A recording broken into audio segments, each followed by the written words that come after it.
बिस्मिल्लाहिर्रहमानिर्रहीम यकन अब्दु यकन नस्तईन। मैं इस बाबरकत आयत से शुरू कर रहा हूँ जो लोगों को ज़मीन से आसमान तक उठाती है।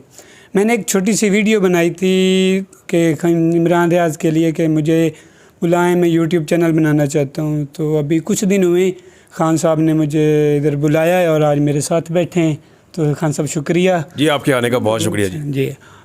चलें जी, अब शुरू करते हैं। खान साहब, मेरा पहला सवाल ये है कि आपको जब पता चला कि हज से रोकने के लिए मेरे अपने ही मुसलमान हैं, तो आपको कितना दुख हुआ? आपका क्या मतलब, आप क्या महसूस कर रहे थे? देखिए, कोई भी मुसलमान दूसरे मुसलमान को हज से तो नहीं रोकेगा ना जी। उसका दिल तो नहीं करता, बिल्कुल। लेकिन पाकिस्तान में एक सिस्टम है ना, वो सिस्टम काम भी कर रहा है। कई लोगों की बेचारों की मजबूरियां भी होती हैं। वो जो ऑफिसर बेचारा एयरपोर्ट पे बैठा हुआ है, वो जब मुझे बता रहा था तो उसकी अपनी आंखों में आंसू थे। यानी वो मुझे फील हुआ कि वो ही वॉज फीलिंग बैड। उसको अच्छा नहीं लग रहा था कि वो मुझे ये कह रहा था कि आपका नाम ECL में है, और उसने कहा जी मुझे इस बात की तकलीफ़ भी है खान साहब कि आपका नाम ECL में है, और मुझे बुरा लगा। फिर जो बाकी वहाँ ऑफिसर्स मौजूद थे उनको भी अच्छा नहीं लगा, और जो वहाँ पे जिन्होंने मेरा टिकट बनाया सारा किया, वो मुझे गुड लक कह रहे थे जाने के लिए, उनको भी अच्छा नहीं लगा, मुझे भी अच्छा नहीं लगा सीरियसली, क्योंकि मैं तो अपनी तरफ से जा रहा था हज करने के लिए, और मैं पहुँचूँगा, मुझे लग रहा था कि वहाँ 1-2 दिन के बाद फिर मैं आगे से हज की फ़्लाइट है और मैं पहुँच जाऊँगा। तो now I have a last chance, अब मेरे पास आखिरी चांस है।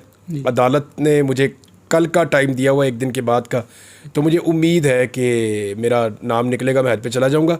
लगता तो आपको बुरा है, लेकिन वो लोग जो आपको सामने आकर रोकते हैं ना, एक्चुअली वो उसके लिए ज़िम्मेदार नहीं होते। ज़िम्मेदार उसके लिए वो पॉलिसीज़ होती हैं जो हमारे बहुत तगड़े लोग बैठकर बनाते हैं, और उन पॉलिसीज़ की वजह से इस किस्म के इक़दाम होते हैं। ठीक है जी, फिर अच्छा, इमरान खान और आपने जी मुल्क के लिए कितना कुछ सोचा हुआ है, मतलब कुर्बान करने के लिए? फैमिली खान साहब ने भी कुर्बान कर दी, 2 बेटे उनके उधर हैं, आपकी भी फैमिली सुना है मुल्क छोड़कर चली गई है, तो कितना कुछ इरादा रखते हैं कि हमने यहाँ तक खान मुल्क के लिए कुर्बानी देनी है?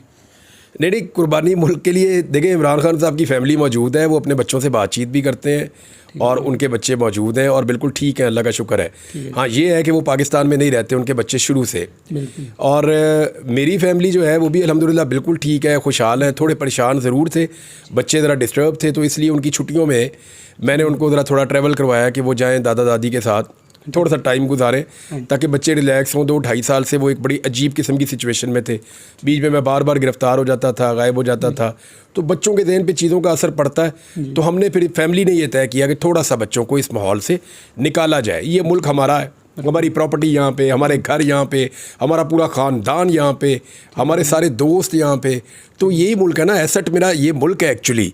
और इसको छोड़ के यार कहाँ जा सकते हैं? किसी और मुल्क में आप जाते हैं ना, तो आप दूसरे तीसरे दर्जे के शहरी बनते हैं, अपने मुल्क में आप पहले दर्जे के शहरी होते हैं। तो ये जो अपने मुल्क में मज़ा है वो कहीं भी नहीं है। मैंने फिर के देख लिया दुनिया, और मैं जहाँ भी जाता हूँ मेरा तीसरे चौथे दिन के बाद दिल नहीं लगता, मैं कहता हूँ वापस चलो पाकिस्तान। जी, एक सवाल तो मैं करने लगा हूँ, उससे आपकी हज भी ख़तरे में पड़ सकती है कि जब आप हज करने जाएंगे तो खान साहब के लिए दुआ करेंगे?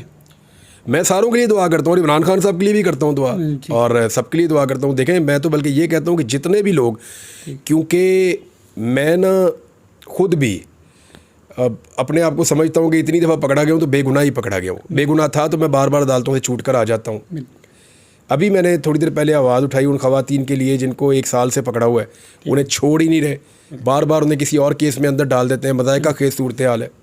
और इमरान खान मेरी दानिस्त में तमाम मुकदमात में सिर्फ सियासी नौयत के मुकदमात पे बंद है, और उनको सिर्फ हटाना, इक़्तिदार से दूर रखना, उनको काबू करना मकसद है। कानून का इसमें कोई अमल दखल नहीं है। तो मैं बल्कि हर नमाज में जब मैं दुआ करता हूँ तो मैं ये कहता हूँ, क्योंकि ख़ास तौर पे मैं खुद इन हालात से गुजरा हूँ, कैद से, इन सबूतों से, परेशानियों से, तो मैं ये हमेशा कहता हूँ कि या अल्लाह जितने भी लोग बेगुनाह कैद हैं उन सब के लिए आसानियाँ पैदा कर, उनको रिहाई दे। बिल्कुल। मैंने सुना है कि 14 अगस्त था और आपने झंडा मांगा था। आई थिंक आप पाकिस्तान में किडनैप थे, तो आपको उन्होंने झंडा नहीं दिया है। ये आपने सुना है? जी, मैंने ये जिनसे आपने सुना है आपने उन्हीं से पूछना है। मैं ये चाहता हूँ कि वो चीज़ें जो बुरी यादें हैं ना, वो मैं अपने लोगों को ना बताऊँ। मेरी कोशिश तो यही है कि वो जो बहुत बुरी यादें, जो बहुत तकलीफ़ देने वाली चीज़ें हैं, वो मैं अपने लोगों को ना बताऊँ। और मैं ये चाहता हूँ कि, अरे यार क्या चाहता हूँ, क्या बताऊँ मैं, लेकिन पाकिस्तान ठीक होना चाहिए, सबको होश करनी चाहिए, इदारों को अपनी डोमेन में और अपनी हुदूद के अंदर वापस जाना चाहिए, जिसका काम है उसको वो करना चाहिए। ये फैसले करना बंद कमरों में कि इसकी हुकूमत बना दो, उसकी गिरा दो, ये नामुनासिब है। ये सिलसिला ख़त्म होना चाहिए। मैं आपसे कुछ दिन पहले मुलाकात करने के लिए आया था उधर लाहौर में, तो उधर वो एक सहाफ़ी है, उनका भी आपने ख़वातीन की बात की थी कि उन्होंने अपनी बीवी को पीटा, आप बड़ा अफसोस कर रहे थे। तो ये जो अभी उनको सड़कों पर घसीट रहे हैं, इनका क्या है? मतलब उन्होंने तो आप इतना मतलब उन्होंने थोड़ा सा मारा था। वो एक आया था बिल्कुल बिल्कुल, एक मैं आप सामने बैठा था जी, बिल्कुल। तो वो मैंने क्लिप देख, मुझे बुरा लगा देख के भाई, आप खातून के ऊपर यार औरत को मारा और दीवार को मारा ऑलमोस्ट। आप देखें ना, वो आपको आगे से मारती तो नहीं है ना खातून, तो ये कई औरतें मारती भी हैं बहुत बुरी तरह, मैंने वो भी वीडियोस देखी हैं। तो उनका भी मुझे उतना ही अफसोस है कि मर्दों को भी कुट पड़ जाती है कई दफ़ा, लेकिन मेरे ख्याल में नामुनासिब है, गलत है, और इसको उसके साथ नहीं जोड़ सकते। जो डोमेस्टिक वायलेंस है वो एक अलग चीज़ है, और रियासत की जानिब से ख़वातीन के साथ जो नामुनासिब रवैया है वो एक अलग चीज़ है। इन दोनों को आप जोड़ कर नहीं देख सकते। लेकिन बहरहाल हमारी क्योंकि मुसलमान सोसाइटी है, हम पाकिस्तान में रहते हैं, इस्लामी जमहूरिया पाकिस्तान है, तो यहाँ ख़वातीन का एहतराम हमें ज़्यादा करना चाहिए। जी, मैं जी एक बैकग्राउंड इलाके से तलक रखता हूँ। उधर तकरीबन 80-80 साल की माइयाँ हैं।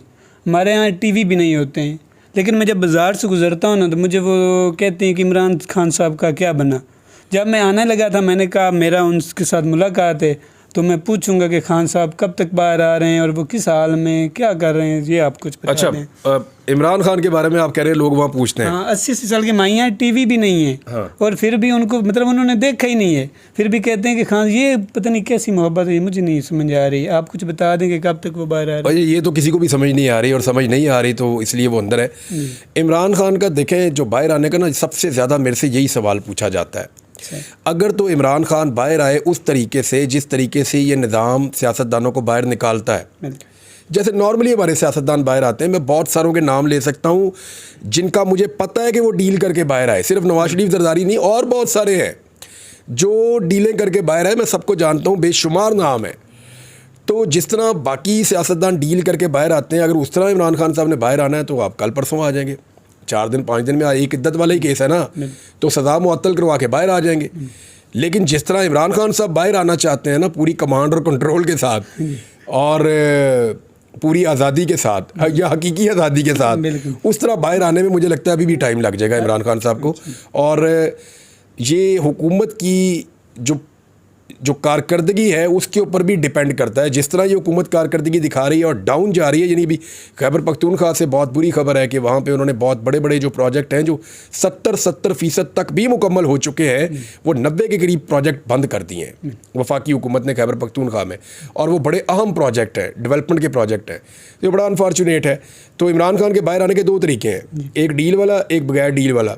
जैसे आप तंदूर पे जाते हैं, 2 तरह के नान होते हैं, तिल वाला, बगैर तिल वाला। इस तरह ये इमरान खान साहब के 2 तरीके हैं बाहर आने के, एक डील वाला तरीका है, एक बगैर डील वाला तरीका है। बगैर डील वाले तरीके में थोड़ा टाइम लगेगा, और डील वाले तरीके में वो जल्दी भी बाहर आ सकते हैं। जिस तरह आप सोचते हैं, तो इस तरह जो अभी मैं देख रहा था कि छोटे छोटे बच्चे हैं, उनको समझ आ रही कि ये लोगों के साथ ज़्यादती हो रही, लेकिन हमारा जो चीफ़ जस्टिस है उसको क्यों नहीं, ये एक तरफ वो देखता है, नून लीग वालों को देखता है, लेकिन जो पीटीआई वाले हैं, अभी मैं दरिया के इलाके से हूँ, मुझे भी पता है कि जुल्म हो रहा है, लेकिन वो उसको नहीं समझ आ रही। कादी पायरीसा साहब बड़े मोहतरम चीफ जस्टिस ऑफ पाकिस्तान है, अल्लाह ताला उनको सलामत रखे। लेकिन उनके बारे में पब्लिक परसेप्शन एक अलग तरह की बन गई है कि एक पॉलिटिकल पार्टी को वो दीवार के साथ उनके केसेस लगा देते हैं, उनके फैसले लगा देते हैं, दूसरियों के लिए कहीं ना कहीं जब से वो चीफ जस्टिस बने हैं तो गुंजाइश निकल जाती है। और ये बात आप नहीं कह रहे, ये जो यहाँ कोर्ट रिपोर्टर्स हैं इस्लामाबाद में जो सारा दिन इन चीज़ों को कवर करते हैं कई सालों से, बहुत चीफ जस्टिस आए और बहुत गए और वो वहीं पे कवर कर रहे हैं, तो वो ये बताते हैं कि वो भी ये फ़ील कर रहे हैं।